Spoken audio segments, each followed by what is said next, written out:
Welcome to the Nonprofit Exchange Podcast. Stories by leaders for leaders to help you raise the bar on your own excellence, to release the potential inside of you. Now, here's today's podcast. Welcome to the Nonprofit Exchange. Here we are again, Russell, and we're talking about creating a story that's compelling. So Russell, how are you on this fine day in the fall? It's a beautiful, warm Tuesday, overcast here in Denver, Colorado, about 55 degrees. Welcoming my friend Lynn Sanders here from Difference Makers Media. She's a master storyteller here, and she's going to talk to us about how to get your message out about the work you're doing in the way that engages people and draws them in. Really excited to see you here, Lynn. Thank you. I'm excited to be here. Well, Lynn, that's a good setup. Why don't you tell us about yourself? What's so special about Lynn Sanders, and then why have you chosen to do what you're doing now? Thank you. Well, a little bit about myself. I am a person who loves stories and who loved the arts for my whole life. And actually, I always found it special to hear stories from when I was small because it's a way of connecting with people from the heart. So for over 30 years, I've had a business that has been transforming during that time. It's a business called Difference Makers Media, originally Park Avenue Productions, where we help people tell, create, and share their stories to build their impact. And we all need to do that, right? But most people, when they think about telling their story, they think of it in terms of a linear progression. Like I started my job at this time, and then I went to this job and that job. And it doesn't really connect to us from the heart. A good story has to have a flow. It has to have almost a shape where you start at a point where the story begins and you're excited and you want to continue on. And then the story dips down to what's called a pit. And then after the pit, we have a search for meaning and ultimately a breakthrough. So I'm going to just give you a quick synopsis, if that's all right, of my story and why I love doing Difference Makers Media and telling your stories. All right with two of you? Go for it. Thank you. Well, my story has really transformed since the year 2004. I started my business after working at a commercial music company for about 7 years, and I loved telling stories through commercials, writing lyrics, writing trade shows, writing commercials on TV, radio, and even doing some print. And when I started my writing company, I just wanted to do any kind of story, but some stories weren't as fulfilling as others. And so my change really happened at the end of 2004 when 3 very significant people suddenly passed away. Sometimes things happen in our lives, and sometimes I think there's a higher reason why they happen, to make us change. So one of those people was my very, very dearest friend, my mother, and it was just a cold call in the night. It was December 16th, 2004, from my brother telling me my mother had a heart attack out of the blue, and my heart actually caused pain, and I felt like it was being pulled from my chest, and I didn't really know how I was going to go on, even though I'm married, mother of 2, but my mom was my foundation. And so that was my call to think about what am I doing here on earth? Sometimes we have to be shook up a little bit. And because everything in our life starts from the inside out, and my grief was so strong that I ended up having physical repercussions from this grief where I could barely walk. And it took me on a journey where I decided I needed to get help to heal. And through that process, I did a lot of reading. I read a terrific book, Radical Forgiveness, How to Forgive Yourself and Forgive Others, and really understand the meaning of our journey. I also discovered energy healers, and I also found great self-improvement coaches along the way until finally, I felt like I was getting healed, and then suddenly something else happened. I had a near brush with death. I don't know if you know this, Hugh or Russell. I actually had a ruptured appendix at the Denver airport, and I had been at the hospital the night before, and the doctors missed it. And ironically, I had just finished a video on patient safety, things you should know before entering the hospital. And the most important thing is to always have a mentor at your side to guide, to help you. And that person was my husband, who unfortunately didn't catch the mistake at the hospital that I had a ruptured appendix. So during that hospital stay for a week and recovery, it also brought me to think about what's important. And I decided that, we all take time for granted. And my lesson was, let's make the best use of our time. And while I'm here, my legacy is I want to help bring out more positive stories because I feel our world needs them. And I know that we are all connected energetically. Whoever's listening to this call is probably meant to be here right now. And by connecting together, we can do great things. So since that period, from 2004 to 2008, when I changed my business, I've been focused on helping difference makers get their stories out in a big way. And that has resulted in a $100,000 award to a nonprofit where I did their publicity and got them on the front page of a newspaper. And the mayor gave them the award. And another person has over 3,000 hits on a video interview I did a few years ago. And there are others who have just told me how their business has increased because I've helped them strategically tell their story to connect with people at the heart. And isn't that what we're all about? Wanting to build relationships, not just sell something, but really connect deeply. And that's why I'm here, to help you tell your story. Well, that's a great story. So I want to go into the pattern that you talked about. There's a form for the story, but you do work for people. You interview them and write their stories. Do you also teach people how to write their own stories? Yes, I have given mentoring and teaching people, and I'm actually working right now on a program that's going to help people strategically attract their stories and learning to use the right words, because words have energy. I'm sure you know, as both of you are storytellers yourselves. So I have helped people in telling their stories. I've also written their stories, but there's actually a process that you can go through, which I took a course a couple years ago and just had a conference call with the leader of that course today, Jan Stringer, and the course is called Strategic Attraction Coaching. So you can actually attract the perfect customers, the perfect funders, the perfect supporters to your doorstep if you learn how to put what you need in words that have an energy that reflects who you are and what you want. Mm-hmm. Pretty interesting. Like when you called me the other day, I thought it was kind of humorous, because we don't realize that we're all energy beings. We're not just physical beings. So when you had called, I had just written down a package idea that I wanted to put out, which I just emailed yesterday, of offering people 4 different group coaching sessions, plus a private sessions with me, plus a planning guide and a free book. And I thought I would do it in an irresistible way for $99 for the month of December. Right. But anyway, we don't need to go into sales. I just want to say that I was thinking about what I can do to help other difference makers, and then you call. So that's how it works. You have children's books too. You've written some books. 2 books, actually. Tell us a little bit about why those stories are important. Okay. I wrote a book before the one you mentioned. I wrote a book called Social Justice, How You Can Make a Difference. I have it on my bookshelf. It's published by Capstone Press. It's a middle grade book, and it's a how-to book for youth who are in the middle school ages. How do they go about making a difference? What can they do to start their own nonprofit? And I did research and found children who have now grown up who are still making a difference. And I didn't ever know there were stories about that, but I found it online and I put this together into a how-to book, and Capstone is selling it as part of a series of justice books. Then more recently, 2 years ago, I published my own book that was based on a story I learned at a video shoot.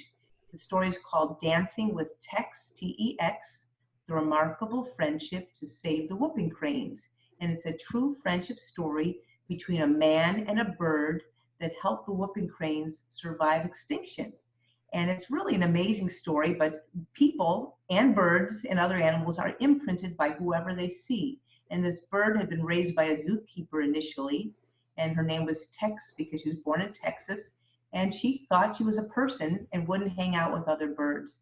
And it was only because she ended up dancing with a man who believed that he could perhaps be her partner that they did this mating dance over time. And with the help of scientists, the bird was able to finally lay a fertile egg. after 6 years of trying. And that one little egg hatched into a chick, which became a bird who had children and grandchildren and helped save the whooping cranes. And it's a story that has a moral that we all make a difference, and we all can do great things if we just have faith, belief, and perseverance in our goals. Well, and I'm showing on the screen our current version of the Nonprofit Performance Magazine, Accelerating Your Impact with Live Streaming Videos. Mm-hmm. So that's another form of delivery of your story. So there's two parts to the story that are, there's the conception, and then there's the written story that you've delivered in writing for people, which is a large portion of how we communicate today. And then there's the delivery portion. So the video, you're delivering your written script. So we can have a well-articulated story and tell it all in the delivery. Yes, I'd like to talk for a moment about video delivery, if that's all right with you too. We're speaking to nonprofit leaders and clergy, rabbis, pastors, priests.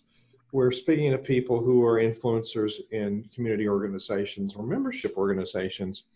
And part of the success of our work is being able to tell the stories about the impact of what we've done in organizations, about what we're going to do, about what we've done. And we wanted you on this podcast, the Nonprofit Exchange, for people to be inspired to do a better job of constructing and delivering their story. So one method, you can tell a story in person, but you can get a lot more mileage if you do a video delivery. So help these leaders understand about the video. Go ahead. Thank you.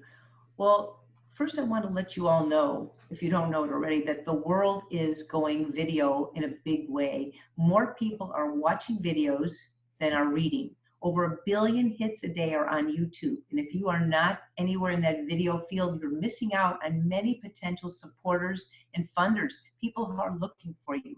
So there is a strategic way to use video, just as there's a strategic way to write a story. And part of that is, first, you really want to find your audience. Who are the right people who you'd like to watch your video? You can use keywords when you describe what your video is going to be about. What I've done is I've done private interviews and live streaming interviews. And in both cases, before the interview, when it's live streaming, or after, I will write a description. So you want to write a description in YouTube about what the video interview is about, and keywords that would describe in a word or a phrase what this topic is about. So people who are searching on the internet can find your video, even if they can't attend live.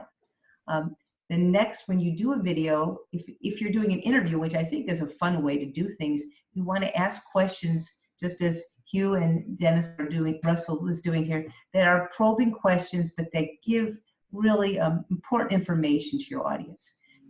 Another tip I would also recommend that has been really helpful is that you can actually save not only put your website link at the bottom of your description, but you can put a phrase, save a phrase into a site like GoDaddy, anywhere where it hosts domain names.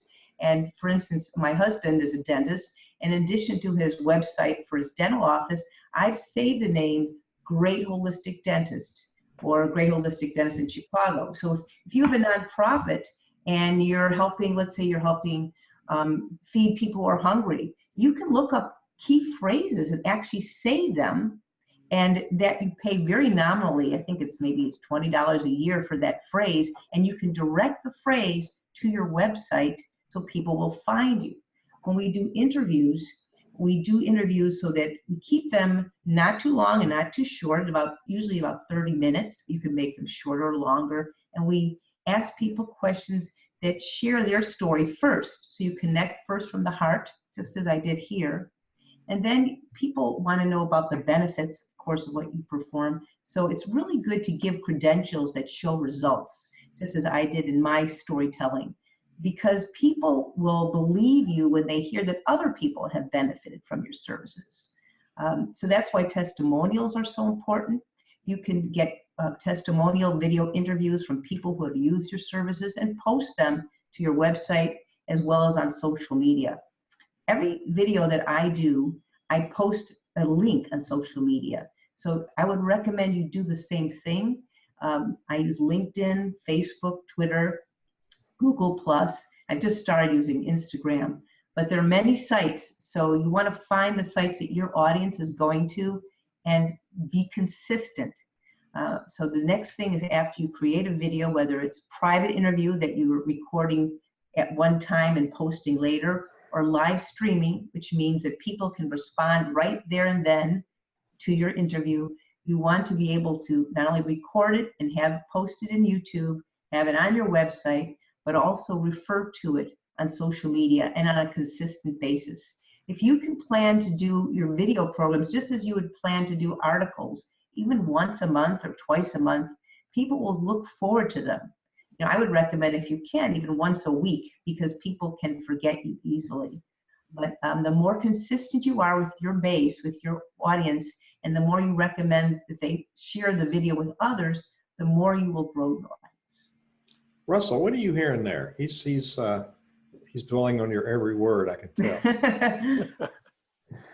No, yeah, I mean, showing people versus telling them is very useful. And that's the beauty of video, because you can show, you can demonstrate, you can connect the people that you're asking to support you directly with people that your services are touching, because you can capture these folks on video and talk to them about how their lives are different because they interacted with your organization.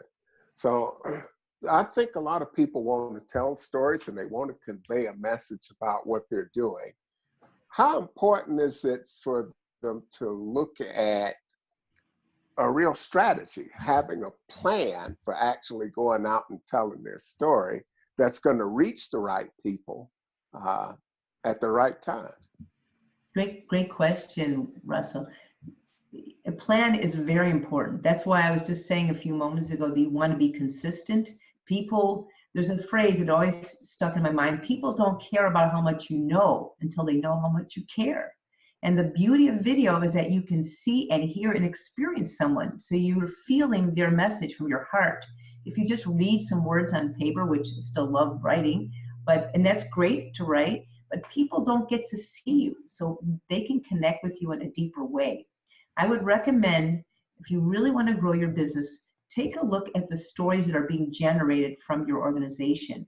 When I worked with Westside Health Authority, a nonprofit in Chicago, I would attend bi-monthly meetings, and I would listen to all the stories from all the departments and then highlight the ones that I thought were the most important. So every week we had different stories that were going out to the media. You could do the same thing in your organization, is hold a strategy session and talk about what are the stories coming up even that month, and target even 2 stories a month that you get out, whether it be, you know, in writing, but then also include some kind of video, even if it's a 5-minute video where you are talking to the camera on your own. But you want to just feel natural, and it's okay to take several takes if you're just talking by yourself to the camera. I like interviews because then there's a give and take. But I'm sure that if people are willing to take one step forward and be willing to not worry about being self-conscious, there's a favorite phrase also I've heard called, you can fail your way forward. So fail your way to success, meaning if you make a little mistake or a glitch, it's okay. It shows you're human. But map out a strategy where you're doing something consistently every month, and I can pretty much guarantee you're going to find some great results from that. Wrapped up in stories is really the results that people get. And there are words that are thrown around in the nonprofit world. One of the big ones is assessment, and another one is evaluation. And when people hear the word assessment, they kind of go into panic mode. Oh, what did I do right? What did I do wrong?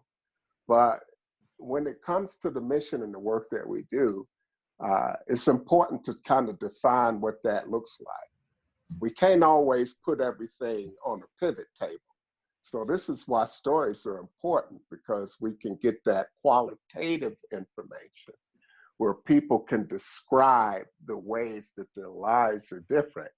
It might not fit on a spreadsheet, but they can actually see that and have people talk about how their paradigm has shifted as a result of working with your nonprofit. Yeah. So a good book to read would probably be The Social Profit by David Grant. Social Profit by David Grant talks about defining how you measure things. And so it's about talking to people. It's about connecting with people. And I don't know if there's a better way to do that than with stories. But what do you do when you work with someone and they have stories that they want to tell? How do you help them shape the story in a way that communicates the value that they're bringing to the multiple audiences they're serving? Good question. Well, I was starting to share a little bit of the shape of the story at the beginning of our interview. So you want to look at the before and after of a story. When you, as I said before, you don't want to look at the dates, but what is happening right now in your organization that you would like to change? And as far as making an assessment quantitatively, you can say, well, if you want a certain number of people to attend your fundraising event, you have a goal in mind. What was the attendance last year and what's your goal this year? What can you do different that will make the change happen? So as far as shaping the story, again, I would say start out with a call that something is going to happen in your organization that's going to make you want to change. For me, it was the passing of my mother that made me want to reevaluate my business. But maybe there's something that you have to do some reflection on this. It's not like something that just might come up immediately, but you think about what's happening in your organization that is propelling you forward. And then after that, what has caused a dip for you? They call it the pit. This is describing the story shape. The pit is something that's really difficult that's just happened. You know, maybe you lost an important board member or an employee or something that is really making you stretch. And so from the pit, if you think of it as your shape, here's your starting point, almost like a diving board. You're going to go down first. You had something really strong that happened to you. Like any good movie, you've got to have some conflict. So your story within your organization has to show some kind of drama. And now you're going to go on a search. And that search is, what changes are you going to go through to finally get to what we call the breakthrough, the big change. And so it kind of looks like a U shape. It's starting up here, going down and coming back up. And that change, that search for change is really important. And those might be the people that you find, that you discover along your path, the good material that you find, great people like Hugh and Russell here who will help lead you forward. But there's got to be a reason for your company to be in existence. So you want to find out what caused this story to happen from the beginning, and what is the search that you've gone through to make the breakthrough happen. Is that helpful? Very much so, yes, yeah. So, with storytelling being so intricate to what people do, talk a little bit about some of the things that people out there who may be listening and think, well, I'm not very exciting at parties. I don't know that I'm a good storyteller. What are some things that people can do to actually shift their thinking, shift their mindset to become excellent storytellers and to be able to connect with people in that way? Oh, good one, Russell. Well, to shift, everything starts from the inside. So you have to first believe that you can do what you want to do, okay? And I even have a book I have on my shelf with the title Believe, and I look at it every day because our minds are like little computers. So whatever you tell yourself, that's what you're going to believe. And what you believe, you're going to track more of that. So I first am going to suggest that you find a quiet place. You can meditate or can walk in nature and think about what makes you happy and what makes your organization happy. What are important things that will help your organization grow? What are the stories you've heard from your current, supporters, your funders, the people who work with you every day? Everybody has a story. And we often, have more than one story. So I would say consider those stories like little jewels, like little diamonds. And you want to gather them together and then share them, because that's when they really grow in significance. So I would say start with giving yourself some quiet contemplation time, and then brainstorm with your organization and find out what are some success stories and why did they happen? What caused the success to happen? And then from those success stories, if you are willing to share them, people will gravitate, because people like good stories. That's why we go to movies and plays. We want to hear something that will grab our interest. Oh, yeah. So I really respect a good story. So in thinking about constructing your story, I think, first of all, thinking about who the audience is, who you're telling it to. That helps me when I do my blog post or podcast or write my articles. I'm writing to someone. And so I want you to speak about that. Also, there's this whole principle of length. I came out of a play in London with a friend, and I said, "What did you think?" And he said, "I had a problem with the ending." And I said, "What do you mean you had a problem with the ending?" He said, "It was too far from the beginning." So there's how much is enough, and then how do you, there's a third element is what do you want people to do as a result? So part of that is who do you talk to and what do you want them to do as a result, or have a feeling or do an action? And then is there our ideal length? And then probably all these vary. So you've given me 3 questions there, Hugh. Okay, so let's talk. The first one, your ideal audience. And that's part of the strategic attraction process that I'm going to share with you. So first you want to identify who is your ideal audience and come up with some words on a list of who those people might be, their qualities. You know, maybe you're looking for compassionate people. That just popped up in my head. People who are giving, people who are having high integrity. And it's almost like a Christmas wish list, I would say. When you write something down, it's more likely you're going to attract that, because you're telling the universe, this is what you want.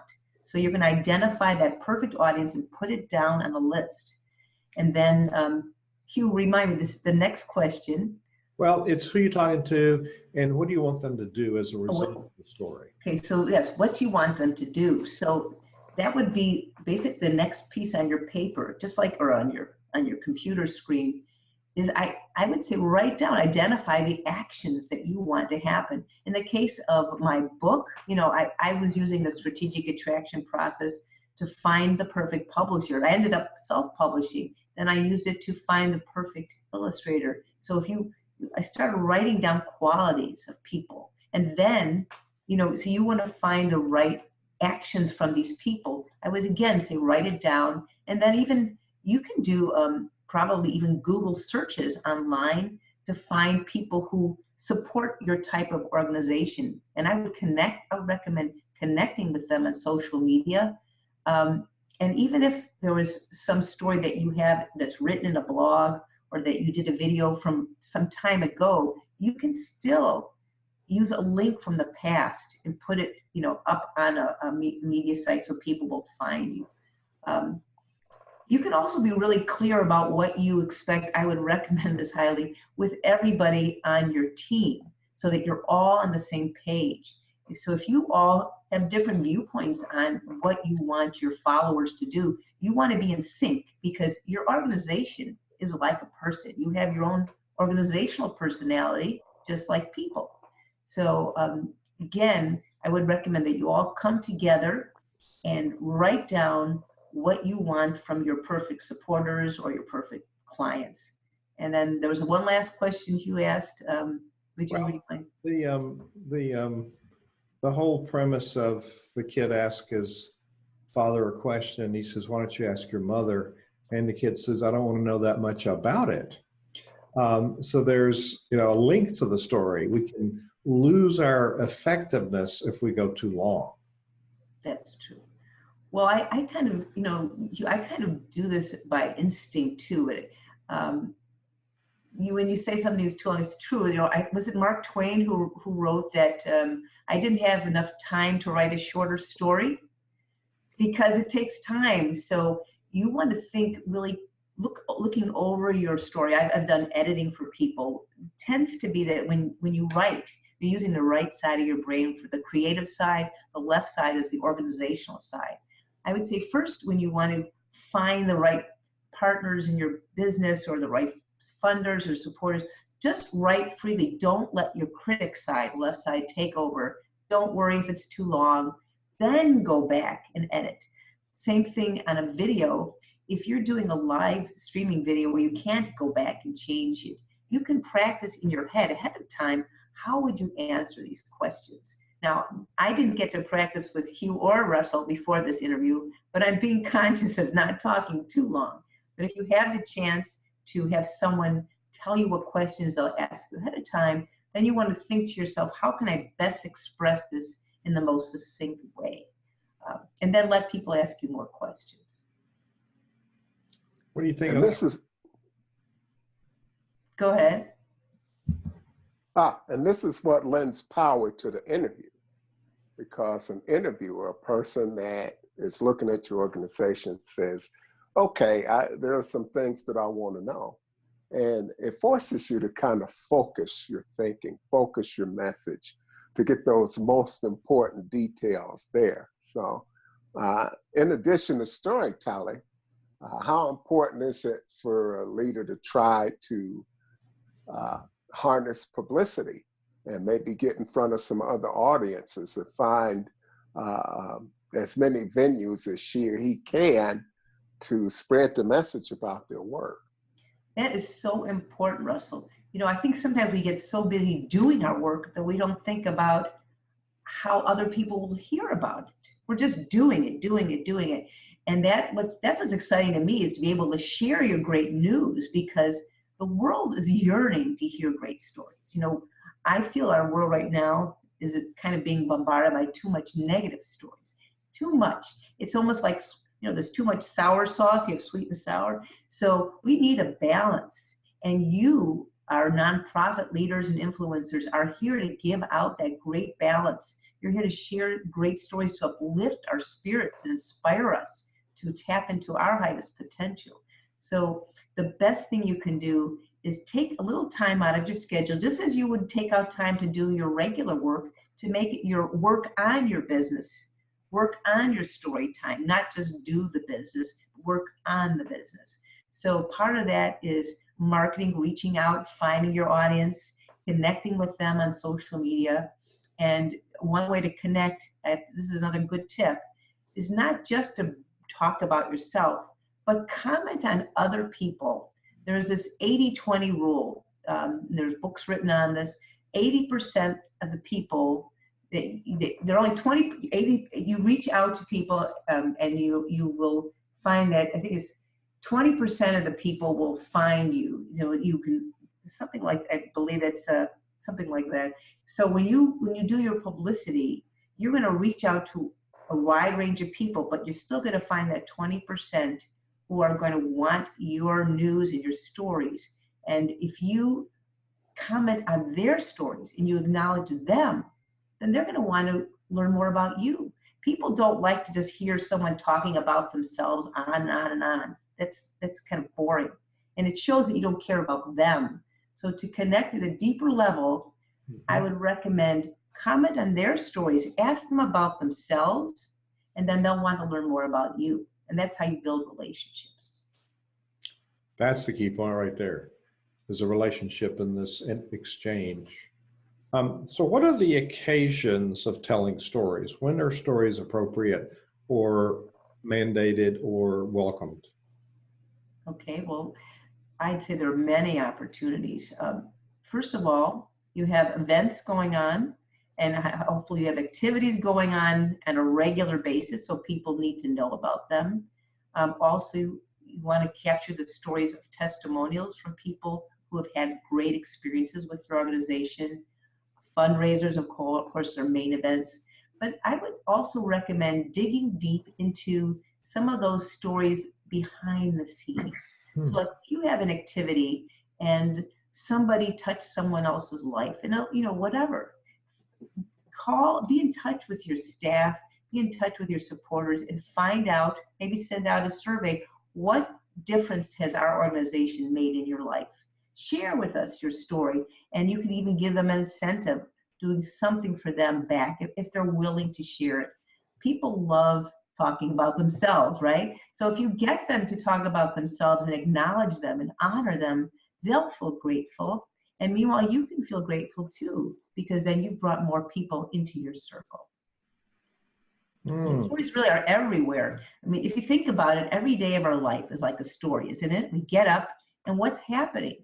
Well, we have something that's planned. Maybe some things come up that aren't planned.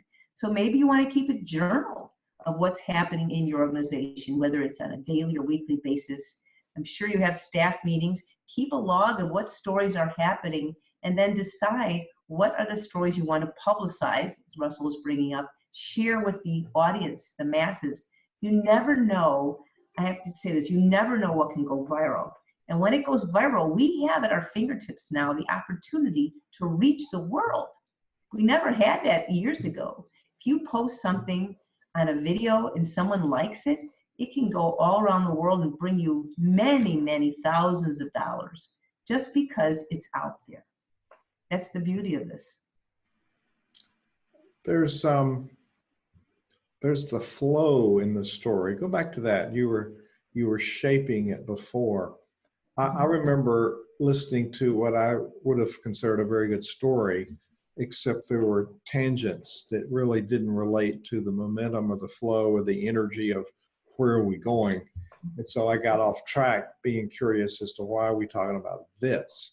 So speak a little bit about that, and then we'll have a sponsor moment and give it back to you to give some tips for people to think about for improving their stories. Then we'll let Russell close us out. Does that sound good to you? Perfect. Sounds great. So you're talking about when people get off tangent, they don't stay on point for their story. So think of it in terms of if you were writing a composition in school, and I used to go to a high school, we would talk about the 3-3-3. You have 3 subheadings and then 3 details under each subheading. You have to have a subject matter. So you want to be loyal and faithful to your topic.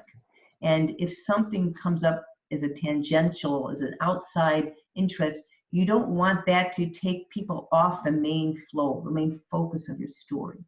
I mean, when I do stories for people, I go over the points that they want to cover so we stay on course. If a movie goes off, I mean, I don't know whoever structured that movie, if the director just let it go, like an improv something. But when you want a story to make a bigger impact, you want to have a focus, okay? So you want to think about what reaction do you want your audience to have when they hear your story? Do you want them to cry? Do you want them to laugh? What do you want back from them? You want to be specific. That's another really key element. When you identify your audience, be specific on what you want back from them. And then come up with details that will support your main story. You can even think of a fairy tale or any story. There's a certain framework, step by step, that happens. And as far as a satisfying conclusion, which you brought up earlier when this movie seemed too long, the great conclusion answers the problem that was addressed at the beginning. I saw a cute movie a while ago with Amy Schumer which I thought was great, about I Feel Pretty. I don't know if you've seen it. The reason it just popped in my mind is because it deals with belief. Here's a young woman who was chubby, who didn't believe in herself. All of a sudden, she bumps her head. It's a really funny movie. And she believes she's the most gorgeous woman in the world, and no one can tell her otherwise. And she becomes this really confident, self-assured woman because her belief has changed. Later, she gets another bump, and she thinks, how could I be beautiful? I'm ugly. And everyone around her assures her that she really is beautiful, and she finally, full circle, comes back to the understanding that she's beautiful, just the way she is. So to me, it was a very satisfying story because it took us from the problem, we went through a change, we came back to the closing that satisfied us as a listener, reader, whatever, a watcher, that the problem was solved because she was changed. So your story has to show movement, change, with a completion that the problem was solved. And that to me is a great story. Oh, yes. Our stories are published in Nonprofit Performance Magazine. We have stories from leaders everywhere, stories of completions, stories of vision, stories of processes and skills. So Nonprofit performance magazine is nonprofitperformance.org. So that's the sponsor for this episode of the Nonprofit Exchange. At Center Vision Leadership Foundation, we have resources for everybody who's working to impact the lives of people in our communities. So Lynn, as we end up this really helpful podcast, what thought or what tips would you like to leave people with before Russell closes out our interview? Thank you. Well, the most important tip really deals with your inner self. And that's the understanding that I had after publishing my book that took 20 years to get done. And that is really to have belief, faith, and perseverance in your dreams. Belief, that's from your head. Faith from your heart. We're going to connect them all. And perseverance, I connect that with the hands. And when you have those three elements and then join with people who believe in you, have a friend or a team, your board, you can make anything happen. So I would recommend to really focus on the inner work, and then I'm happy to be of support to anyone who would like to go forward from there. But there are a lot of great books as was mentioned today. And I would also say to strategically start identifying the perfect clients you want, perfect supporters, and put it in writing and get together with your team and have a joint mutual agreement of what you want and put it out to the universe, and you'll see what can happen. Great things can happen. Awesome. Thank you. Well, stories are what connect us. We want to relate to one another. It's the best way to communicate how you want people to know, feel, and do when you're talking to them about the problems you solve. And it's about solving problems and connections. So it's been a wonderful chat with you, Lynn. Thank you very much. Differencemakersmedia.com is the place to go, because that's what nonprofit leaders are. They're difference makers. You're making a difference in the community. And the Social Profit Handbook by David Grant is a good one to help you package that message. Go on to differencemakersmedia.com and connect with Lynn and talk to her about your story. Hugh, as always, it's been great. If you have not checked out Nonprofit Performance 360 magazine, get a copy today. You can find that in the iBook store. Again, this is Russell Dennis, your possibility engineer, thanking you all for joining us for this edition of the Nonprofit Exchange. We will be back here again next week with another thought leader to help you move your mission forward and connect with the people that you want to serve. Awesome. Thanks, Lynn. Thanks, you. Russell.